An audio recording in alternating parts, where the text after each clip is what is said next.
Bonjour à tous. Alors voilà, on continue dans notre histoire de la divulgation des secrets de la Divine Comédie de Dante Alighieri. Ce que je ne vous avais pas dit dans la première, c'est que l'enfer, qui a été écrit en 1300, a été publié seulement en 1314, je pense après la mort du pape Clément V. Je ne pense pas que celui-ci savait. Donc 14 ans après, mais c'est une comédie, je le répète. Le Purgatoire vit un an après, c'est-à-dire en 1315. Pour ce qui est du paradis, alors là il y a un hic. Personne ne sait dire quand est-ce qu'il a été publié. Personne. Par contre, il existe une lettre que Dante Alighieri a écrite en 1316, donc quand est arrivé justement comme par hasard le nouveau pape Jean XXII, François Duez. Et elle est datée seulement de 1316. On m'a dit qu'il n'y avait pas de jour, rien du tout. Et voilà, 1316, c'est vraiment étrange, il n'y a aucun savoir de quand est-ce que ça a été fait exactement. À part le fait, et c'est important, qu'il a écrit cette lettre à son ami Cangrange de la Scala, chez qui on a dit qu'il a écrit. C'est possible, mais je ne le crois pas.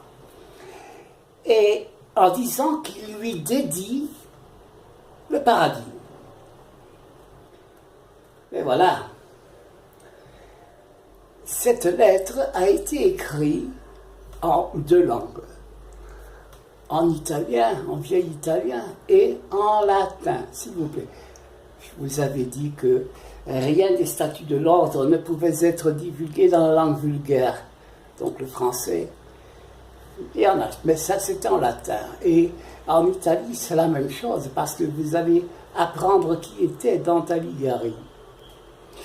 Donc, elle a été écrite en vieil italien et en latin, en deux langues. Voilà. Donc, on ne sait pas en quelle année ça a été publié. Ça, c'est une chose. Maintenant, j'ai écrit ici Cerbère. Cerbère, c'est la bête.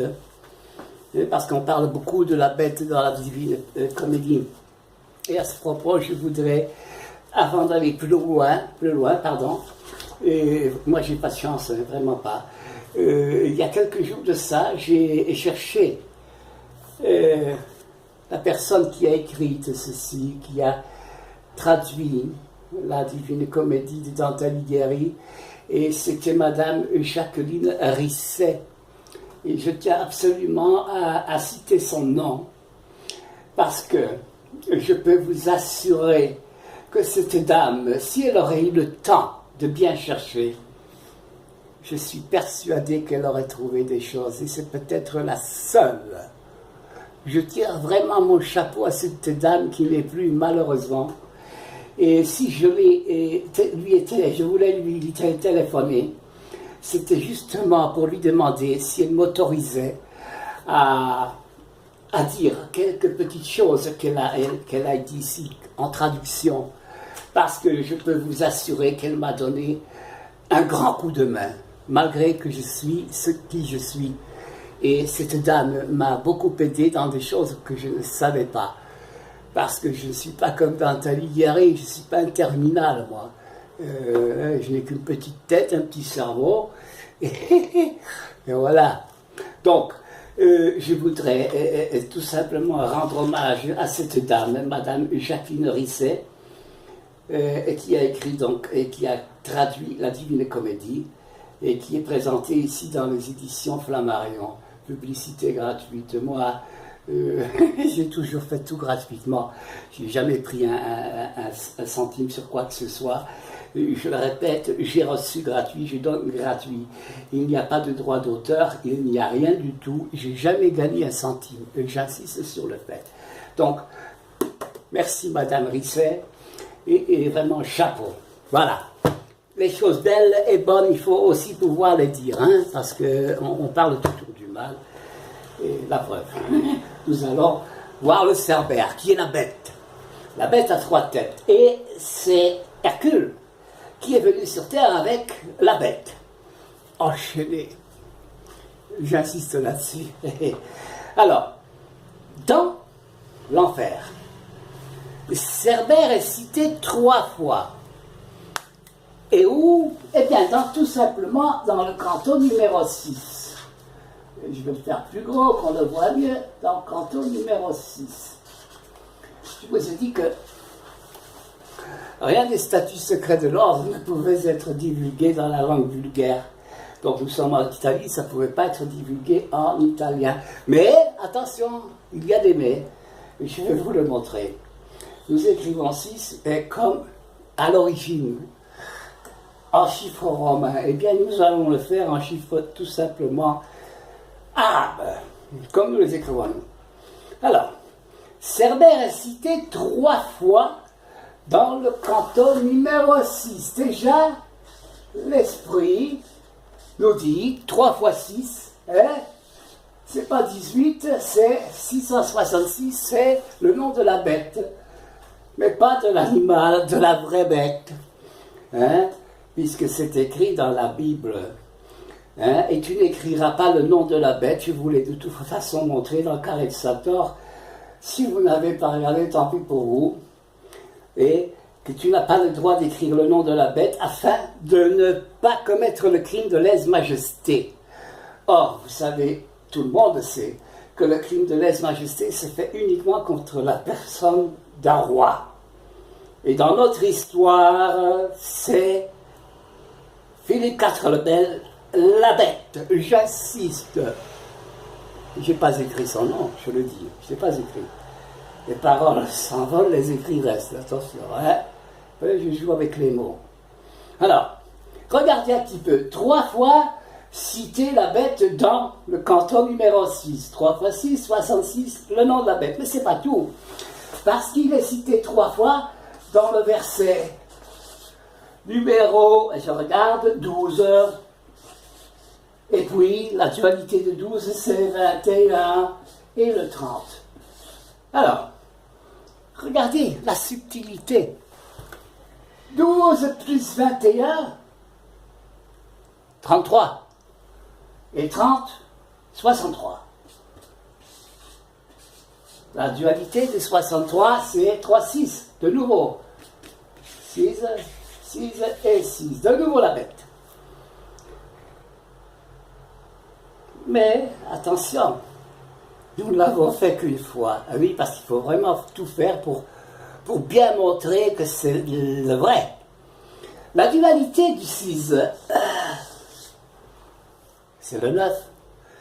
Alors, dans le 9, non pas en chiffres romains, comme je vous l'ai dit, mais bien là, on cite une fois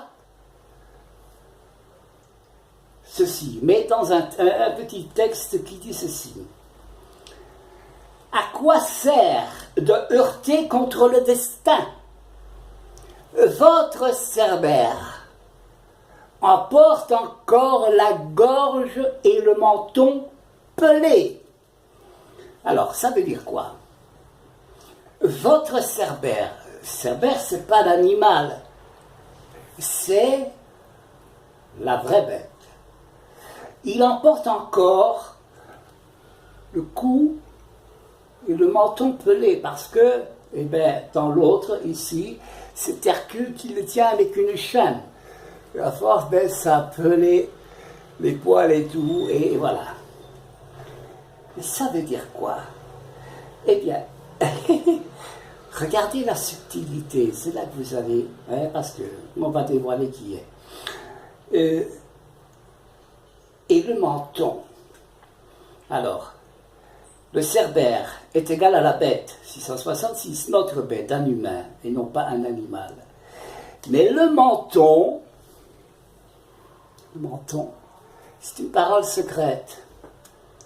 Et celle-là, elle est citée 3 fois dans l'enfer, le canton numéro, s'il vous plaît, regardez bien, 9. 10 et 20. 9 et 10, 19 et 20, 39. Inversé, 3, 9, ça devient 3, 6. Hein, nous sommes d'accord? Donc on insiste vraiment sur la bête et sur le menton. Parce qu'il y a un secret dans le menton. Nous continuons, parce que ce n'est pas fini, il faut aller plus loin dans les recherches. 39, c'est égal à 3 fois 9. 27, pour les hermétistes, les vrais, eh bien la différence de 7 à 2, c'est 5. Et nous avons B-E-G, Geb. Geb, c'est une porte. Hein? Pour nous qui savons.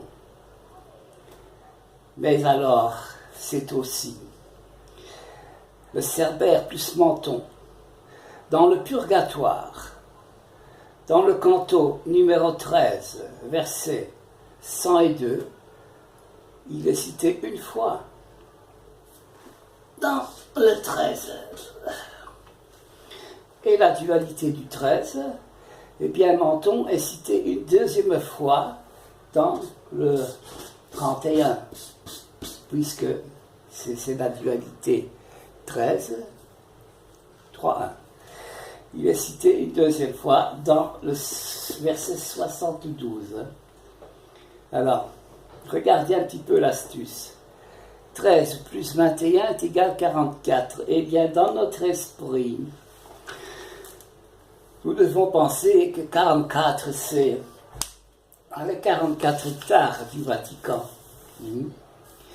Mais c'est aussi, je vous l'ai montré dans le carré de Sator, et la première vidéo, la fameuse date de 1644 et 1824, qui nous expliquait que dans le Saint Graal, dans le vase, la coupe qui contenait le sang de Christ, la traduction nous disait Bono, donc testament déposé aux archives. Et le deuxième nous disait de l'année 1322 que nous avons retrouvé dans les 4 premiers cantons du deuxième, donc du purgatoire, puisqu'il était bloqué par les 2 cantons numéro 5. Alors, si nous allons dans le canton numéro 11 du paradis, verset 47, il dit capestro en italien, mais quand c'est traduit, capestro devient cordon. Puisqu'ils le traduisent en italien, on ne peut pas. Et cordon, c'est la corde qu'on attachait au cou des chevaux.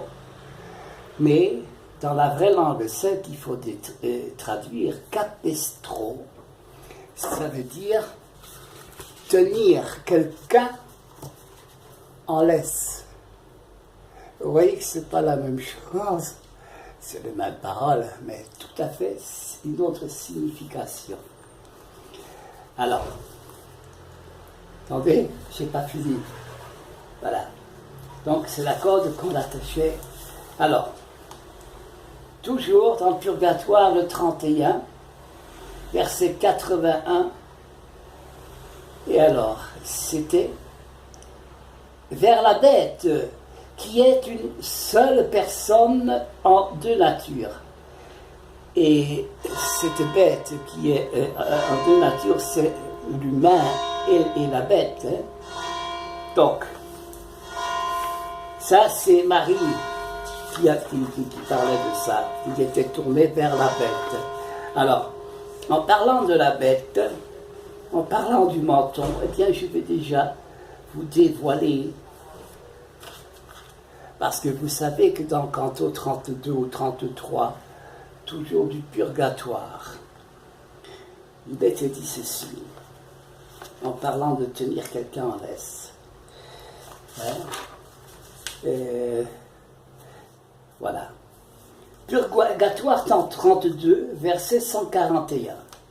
Ainsi transformé, le saint édifice tira de tous côtés des têtes. Les premières étaient cornues comme des bœufs. On parle d'animal, de bêtes là. Hein? Et les 4 autres avaient une seule corne au front.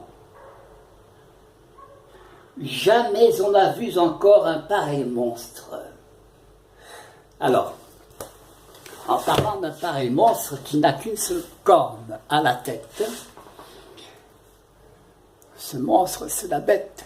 Parce que dans la Divine Comédie, ils ont changé la bête en une autre parole, en monstre. Et ce monstre est devenu une proie. Donc, c'est écrit. Donc, c'est quelqu'un qui le tient. Et alors, eh bien, je vais vous montrer ceci. Je ne sais pas si vous voyez bien. Regardez là en dessous. Vous voyez quoi? C'est un humain qui possède une seule corne au front. C'est la bête. Et la bête, regardez bien, elle est attachée en laisse. Ici, vous voyez la chaîne là, qui est tenue par qui? Regardez qui est là. Oh, on ne voit pas sa tête, ça fait rien. Menton, vous savez, Saint Bernard de Menton. On n'a pas, il ne s'agit pas de Saint Bernard de Clairvaux. Non, non, absolument pas.